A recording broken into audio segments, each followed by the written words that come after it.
নমস্কার। আজ ২৫শে বৈশাখ, কবিগুরুর ১৬৩তম জন্মদিন।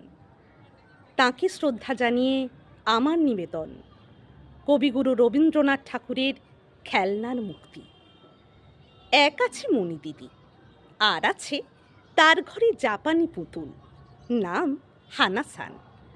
পড়েছে জাপানি পেশোয়াজ, ফিকে সবুজের পরে, ফুল কাটা সোনালি রঙের।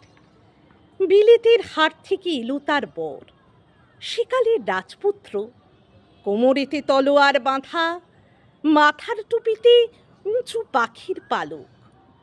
কাল হবে অধিবাস, পরশু হবে বিয়ে। সন্ধে হলো, পালঙ্কেতে শুয়ে হানাসান, জলে ইলেকট্রিক বাতি। কোথা থেকে এলো এক কালো চামচিকে, উড়ে উড়ে ফেরে ঘুরে ঘুরে, সঙ্গে তার ঘুরি ছায়া। হানাসান ডেকে বলে, চামচিকে, লক্ষ্মী ভাই, আমাকে উড়িয়ে নিয়ে যাও মেঘেদের দেশে।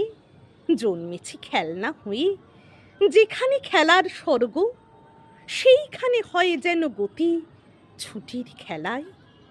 মণি দিদি এসে দেখে পালঙ্কে তো নেই হানাসান। কোথা গেল কোথা গেল? বট গাছে আঙিনার পারে বাসা করে আছে ব্যঙ্গমা।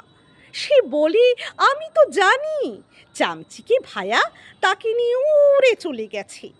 মণি বলে, হেই দাদা, হেই ব্যঙ্গমা, আমাকেও নিয়ে চলো, ফিরিয়ে আনি গে।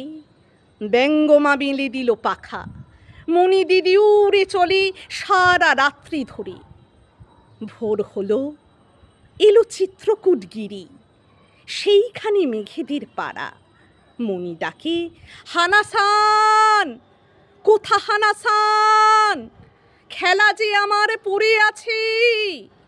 নীলমেঘ বলে এসে, মানুষ কি খেলা জানি, খেলা দিয়ে শুধু বাঁধি, যাকে নিয়ে খেলি।